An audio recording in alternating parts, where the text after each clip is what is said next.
अरुण और अमर का जन्म एक छोटे से गांव में हुआ था, जहां की जिंदगी एकदम शांत और साधारण थी। गांव में चारों ओर हरे भरे खेत, खिले हुए फूल और एक सुंदर तालाब था, जो गांव के लोगों के लिए पवित्र माना जाता था। गांव में एक एकता और भाईचारे की भावना थी और लोग एक दूसरे के साथ मिलजुल कर रहते थे। अरुण और अमर बचपन से ही बहुत अच्छे दोस्त थे। उनके घरों के बीच में कोई बड़ा फर्क नहीं था। दोनों की बचपन की यादें एक दूसरे के साथ जुड़ी हुई थी। उनके दिन खेल खिलौनों में ही बिता करते थे। गांव के मैदानों में क्रिकेट खेलना, तालाब के किनारे मछलियां पकड़ना और आम के पेड़ों पर चढ़कर फल खाना, यह सब उनकी दिनचर्या का हिस्सा था। अरुण और अमर का रिश्ता केवल दोस्ती तक सीमित नहीं था, वे एक दूसरे के भाई की तरह थे। जब भी एक को कोई परेशानी होती तो दूसरा हमेशा उसके साथ खड़ा रहता। वे दोनों एक दूसरे से कुछ छिपाते नहीं थे और एक दूसरे की मदद करने के लिए हमेशा तैयार रहते थे। लेकिन जैसे जैसे समय बीतता गया, उनकी जिंदगी में बदलाव आने लगे। धीरे धीरे दोनों की मासूमियत खोने लगी और उनकी आदतें बदलने लगीं। उनकी मुलाकात कुछ ऐसे लोगों से हुई जो गलत रास्ते पर चल रहे थे। धीरे धीरे उनका भी प्रभाव उन दोनों पर पड़ने लगा। बचपन में जिन चीजों को वे मस्ती के रूप में करते थे, वही अब उनके लिए सामान्य बात बन गई। छोटे छोटे चुराए गए सामान से शुरुआत हुई, लेकिन धीरे धीरे वे बड़े अपराधों की ओर बढ़ने लगे। एक दिन जब गांव में एक बुरा दौर आया, तो अरुण और अमर ने एक नया रास्ता अपनाया, चोरी। यह सब तब शुरू हुआ जब उनके घर में खाने के लिए कुछ नहीं था। उनकी माताओं के पास किसी तरह का कोई काम नहीं था और उनके पिताजी भी किसी ठिकाने पर नहीं थे। इस कठिन समय ने दोनों को गलत रास्ते पर धकेल दिया। अरुण और अमर का यह अपराध छोटा था, लेकिन यह उनकी जिंदगी का पहला कदम था। उन्होंने गांव के एक घर से अनाज चुराया और उसे घर लाए। उस वक्त उन्हें डर भी लगा, लेकिन जैसे जैसे वे चोरी करते गए, उनका डर कम होता गया और उनका अपराध बोध भी। इस घटना ने उनकी जिंदगी में एक बदलाव किया और वे गलत रास्ते पर चल पड़े। अब वे कोई डर नहीं महसूस करते थे। चुराना उनके लिए एक सामान्य बात बन चुकी थी और उन्होंने धीरे धीरे छोटी मोटी चोरी से लेकर बड़े अपराध करने शुरू कर दिए। उन्होंने अपनी पहली हत्या की भी योजना बनाई, और यह हत्या किसी और के नहीं बल्कि एक बूढ़े आदमी की थी। जैसे जैसे अरुण और अमर के अपराधों का दायरा बढ़ा, वैसे वैसे उनका मनोबल भी ऊंचा हुआ। अब वे केवल चोरी नहीं करते थे, बल्कि उन्होंने लूटपाट करने का भी विचार किया। उनका लक्ष्य अब केवल पैसे कमाना था और इसके लिए वे किसी भी हद तक जा सकते थे। गांव के बाहर एक बूढ़ा आदमी अक्सर देखा जाता था। वह एक अमीर व्यक्ति था जो अपनी महंगी घड़ी और अन्य कीमती सामान के लिए जाना जाता था। उसकी घड़ी का ब्रेसलेट बहुत ही आकर्षक था और यही कारण था कि अरुण और अमर की नजर उस पर पड़ी थी। एक रात अरुण और अमर ने योजना बनाई कि वे उस बूढ़े आदमी को लूटने का प्रयास करेंगे। उस रात जब बूढ़ा आदमी तालाब के पास से गुजर रहा था, तो उन्होंने उसे घेर लिया। बूढ़ा आदमी भयभीत था और उसने उनसे बचने की पूरी कोशिश की, लेकिन अरुण और अमर को किसी भी हालत में उस घड़ी की जरूरत थी। उन्होंने उस आदमी को धक्का दे दिया और घड़ी छीन ली। बूढ़ा आदमी गिर पड़ा और उसकी चीखें सुनकर अरुण और अमर के दिल में डर बैठ गया।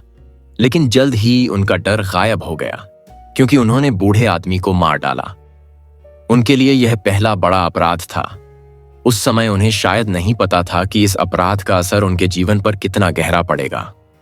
डर और अपराध बोध से भरकर उन्होंने बूढ़े आदमी की लाश को तालाब में फेंक दिया।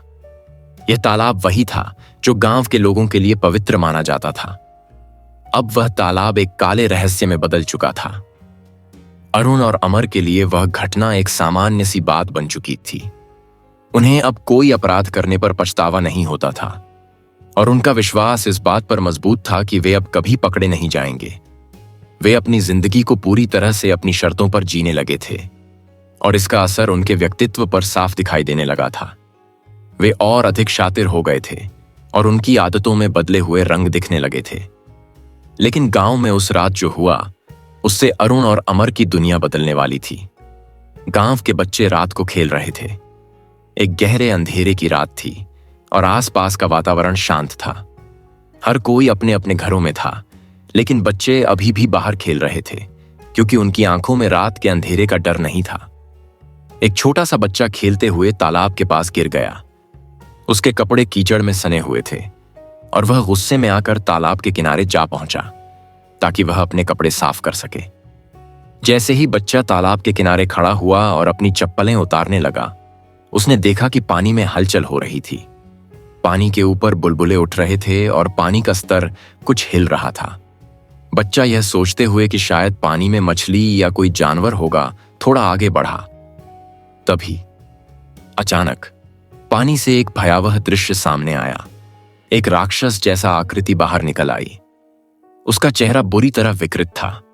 उसकी आंखें लाल हो गई थीं और उसके लंबे दांत और नाखून देखकर बच्चा बुरी तरह डर गया। उसे ऐसा महसूस हुआ कि यह कोई इंसान नहीं बल्कि कोई भूतिया प्रेत है। बच्चा सिहर कर खड़ा रहा, लेकिन उसकी उम्मीद खत्म नहीं हुई। उसने हिम्मत जुटाकर दौड़ने की कोशिश की, लेकिन भागते समय वह गिर पड़ा। इससे पहले कि वह उठ पाता, जल बुढ़वा, जैसा कि उसे गांव में कहा जाता था, अपने लंबे पंजों से बच्चे को पकड़ लिया और उसे बुरी तरह से चीर फाड़ कर डाला। उसके बाद जल बुढ़वा ने उस बच्चे की लाश को पानी में घसीट लिया और उसे गहरे तालाब में ले जाकर छिपा दिया। उसकी हंसी दूर तक गूंजती रही और बच्चा अब तक जीवित नहीं रहा। अगली सुबह जब बाकी बच्चे उसे ढूंढने तालाब के पास पहुंचे तो वे डर के मारे कांप रहे थे। बच्चों ने उसकी लाश ढूंढने की बहुत कोशिश की, लेकिन वे उसे नहीं ढूंढ पाए। उनका दिल घबराहट से भर गया। फिर गांव के लोग एकजुट हुए और तालाब के पास गए। बहुत खोजबीन के बाद उन्होंने तालाब के बीचों बीच एक चप्पल तैरते हुए देखा। यह देखकर सभी लोग बुरी तरह चौंक गए। गांव के लोग तुरंत पुलिस को बुलाने गए और जब पुलिस ने तालाब में उतरकर खोजबीन की तो उन्होंने उस बच्चे की लाश पाली। लाश को देखकर पुलिस भी हड़बड़ी में आ गई। लेकिन सबसे अजीब बात यह थी कि उस बच्चे की पीठ पर कुछ लिखा हुआ था, जल बुढ़वा आ गया। पुलिस और गांव वाले चौंक गए। यह शब्द कुछ और नहीं बल्कि एक खौफनाक चेतावनी थी। जल बुढ़वा का नाम उस बच्चे की लाश के साथ जुड़ चुका था। अब गांव में डर और आशंका फैल गई थी। गांव वाले धीरे धीरे तालाब के पास आना छोड़ने लगे। कोई भी इस रहस्यमयी जल बुढ़वा से नहीं टकराना चाहता था। कुछ दिन तक सब कुछ शांत रहा। गांव के लोग अपने रोजमर्रा के कामों में व्यस्त हो गए थे, लेकिन जो भय और डर उनके दिलों में बैठ गया था वह कभी दूर नहीं हो सका। तालाब के पास जाना अब किसी के लिए भी संभव नहीं था। लेकिन फिर एक दिन अचानक एक और घटना घटित हुई। गांव में एक और बच्चा गायब हो गया। इस बार वह बच्चा काफी छोटा था और उसे सब ने बहुत प्यार किया था। उसकी मां परेशान हो गई क्योंकि वह रात से ही घर नहीं आया था। गांव वाले और पुलिस ने मिलकर बच्चे की तलाश शुरू की, लेकिन बहुत समय बीत जाने के बाद भी कोई सुराग नहीं मिला। सब लोग चिंतित थे क्योंकि यह घटनाएं अब बहुत अजीब लगने लगी थीं। अगली सुबह जब गांव वालों ने तालाब के पास आकर देखा तो उन्होंने फिर से वही भयावह दृश्य देखा। उस बच्चे की लाश तालाब में तैर रही थी। पुलिस ने जैसे ही लाश को देखा, एक और खौफनाक सत्य सामने आया। तालाब में एक घड़ी मिली। यह घड़ी एक महंगे ब्रांड की थी और पुलिस ने देखा कि यह वही घड़ी थी जो कभी एक स्विमिंग चैंपियन के पास थी। स्विमिंग चैंपियन का नाम था रोहन। पुलिस ने जैसे ही तालाब में तैर रही घड़ी देखी, उसके साथ एक कड़ी जुड़ी थी। यह घड़ी महंगी थी और केवल एक ही व्यक्ति के पास ऐसी घड़ी थी। वह व्यक्ति था रोहन।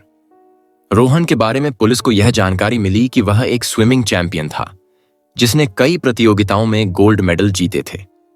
उसकी पहचान उस घड़ी से हुई थी और यही वह समय था जब पुलिस को शक हुआ कि रोहन का इस मामले में हाथ हो सकता है। पुलिस ने तुरंत रोहन को हिरासत में लिया और पूछताछ के लिए थाने ले आई। शुरू में तो रोहन ने किसी भी प्रकार की जानकारी देने से इनकार किया, लेकिन पुलिस ने सख्ती दिखाई और उसकी दबाव में आकर रोहन ने सब कुछ सच सच बताना शुरू किया।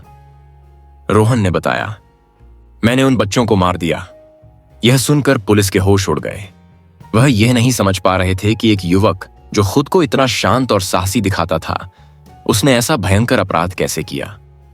रोहन ने आगे कहा, मेरे अंदर गुस्सा था, घृणा थी और बदला लेने का एक जुनून था। उन बच्चों को मारने का कारण वही था जो मैंने सुना था मेरे पिता की हत्या। पुलिस के सवालों से यह स्पष्ट हुआ कि वह जो कह रहा था वह सच था। वह बच्चों के हत्यारे थे, लेकिन इसका कारण बेहद चौंकाने वाला था। रोहन का गुस्सा और बदला तब बढ़ गया था जब उसने एक रात अरुण और अमर को देखा था, जब वे उस बुजुर्ग आदमी को मारने के बाद उसकी लाश को तालाब में फेंक रहे थे। रोहन ने वह दृश्य अपनी आंखों से देखा था और वह उस रात अरुण और अमर के चेहरे से पूरी तरह परिचित हो गया था। वह आदमी मेरे पिता थे, रोहन ने कहा। उसकी आवाज में गुस्सा और दुहक था। उस रात जब उन्होंने मेरे पिता को मारा था, मैं वहां था, मैं यह सब देख रहा था, लेकिन मैं छोटा था, मैं कुछ नहीं कर सका। रोहन ने जब यह जाना कि वह बच्चा था, तब उसने यह ठान लिया कि जब वह बड़ा होगा तो वह इस अन्याय का बदला लेगा। लेकिन उस रात को याद करके वह केवल अपने पिता के प्रति नफरत और दुख महसूस करता था। मैंने ठान लिया था कि मैं अरुण और अमर से बदला लूंगा, लेकिन मैं सीधे तौर पर उन दोनों को मारने का साहस नहीं जुटा सका। रोहन ने अपनी कहानी जारी रखी। इसलिए मैंने उन दोनों के बच्चों को निशाना बनाया। मैं उनका दर्द महसूस करना चाहता था और मैंने उन्हें मारने का फैसला किया। रोहन का यह खुलासा पुलिस के लिए शॉकिंग था। उन्होंने सोचा भी नहीं था कि अरुण और अमर के बेटे उन बच्चों के हत्यारे हो सकते हैं, लेकिन अब यह सत्य सामने आ चुका था। रोहन ने उन बच्चों को अपनी बदले की आग में झोंक दिया था, क्योंकि उन्हें लगता था कि यह उनके पिता के मौत का प्रतिशोध था। अब पुलिस और गांव वालों के लिए यह सवाल था, क्या जल बुढ़वा की कहानी सच थी या यह एक भ्रम था? क्या वह जल बुढ़वा कोई भूत प्रेत था जिसने बच्चों को मारकर अपने खून का बदला लिया था, या फिर यह सब कुछ एक इंसान द्वारा किया गया था जो अपने पुराने घावों से जूझ रहा था? यह सवाल अब और जटिल हो गया था। गांव वाले अब इस स्थिति को समझ नहीं पा रहे थे। एक ओर जल बुढ़वा की कहानी और दूसरी ओर रोहन की हकीकत, ये दोनों एक दूसरे के विपरीत थे। क्या जल बुढ़वा की मौत के बाद वह किसी और आत्मा के रूप में वापस लौट आया था, या फिर रोहन ने अपनी जघन्य अपराधों को छुपाने के लिए यह कहानी फैलाई थी? इस रहस्य को सुलझाना अब पुलिस के लिए और भी मुश्किल हो गया था। लेकिन सबसे अहम सवाल यह था कि रोहन ने जिन बच्चों को मारा था उनका क्या हुआ था?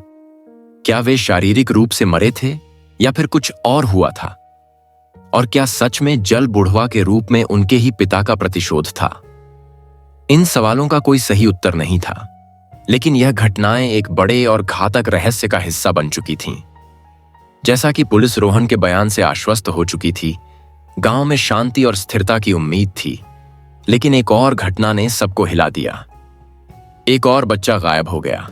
इस बार यह बच्चा गांव के सबसे होशियार बच्चों में से एक था और उसकी गायब होने से पूरे गांव में हलचल मच गई।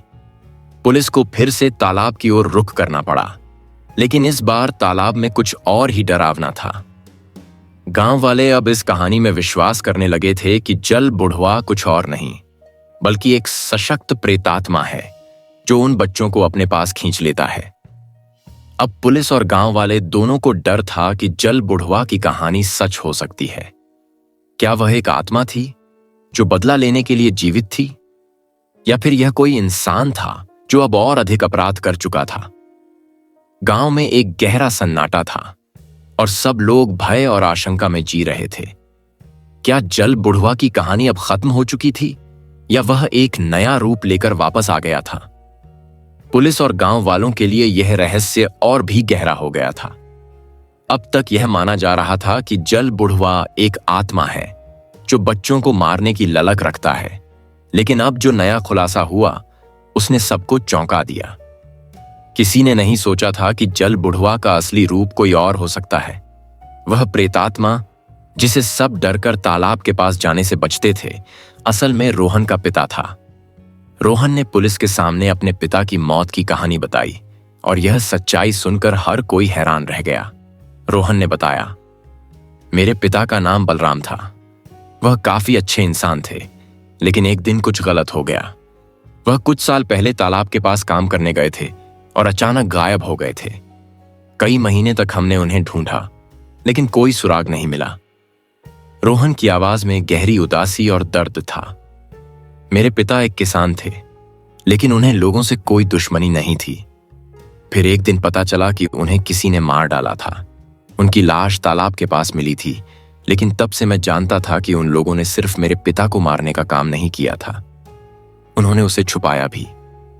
रोहन ने बताया कि उसने अपने पिता की मौत के बाद कुछ नहीं किया, क्योंकि वह उस वक्त बहुत छोटा था और समझ नहीं पाया कि उसके पिता के साथ क्या हुआ।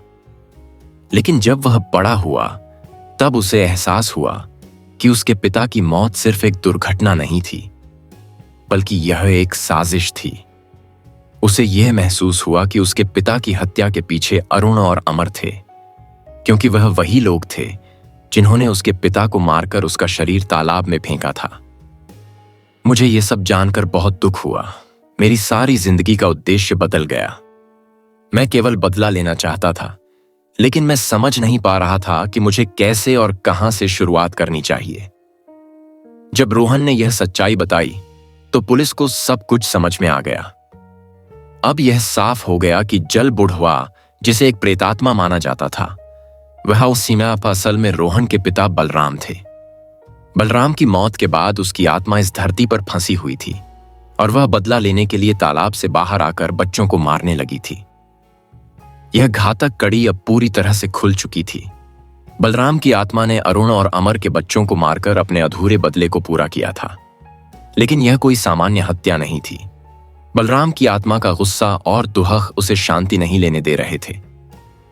मेरे पिता ने बदला लिया, लेकिन फिर भी वह शांति नहीं पा सके, रोहन ने कहा। अब उनकी आत्मा हमेशा के लिए इस तालाब में बंधी हुई है और वह तब तक नहीं रुकेगा जब तक वह पूरी तरह से संतुष्ट नहीं हो जाता। पुलिस अब और भी असमंजस में पड़ गई थी। क्या यह सचमुच बलराम की आत्मा थी या फिर यह सिर्फ एक कल्पना थी? जल बुढ़वा का रहस्य अब और भी जटिल हो चुका था। क्या वह अपनी मौत के बाद भी इस दुनिया में रहकर बदला ले रहा था, या फिर यह कोई और था जो इस डरावनी कड़ी का हिस्सा बन चुका था? जैसा कि पुलिस बलराम की आत्मा के बारे में सोच रही थी, गांव में एक और अजीब घटना घटी। यह घटना और भी चौंकाने वाली थी, क्योंकि इस बार जल बुढ़वा का नाम सबके जुबान पर था। यह घटना इस कदर अजीब थी कि कोई भी इसे समझ नहीं पाया। रात के समय एक और बच्चा गायब हो गया। वह बच्चा अपने दोस्तों के साथ खेलते खेलते तालाब के पास गया था, लेकिन फिर अचानक वह लापता हो गया। पुलिस को फिर से तालाब के पास ही उसे ढूंढने का आदेश दिया गया। जब पुलिस ने तालाब की गहराई में उतरकर खोजबीन की, तो उन्हें कुछ ऐसा मिला जो उन्हें और भी हैरान कर दिया। तालाब की गहराई में कहीं एक पुरानी किताब फंसी हुई थी। किताब के कवर पर कुछ लिखा हुआ था, लेकिन वह काफी धुंधला हो चुका था। पुलिस ने किताब को बाहर निकाला और उसे खोलने की कोशिश की। जैसे ही उन्होंने किताब खोली, उनमें से एक और डरावनी कहानी सामने आई। यह वही किताब थी जिसे बलराम ने अपनी मौत से पहले लिखा था। वह किताब उसकी आत्मा के दर्द और गुस्से का प्रतीक थी।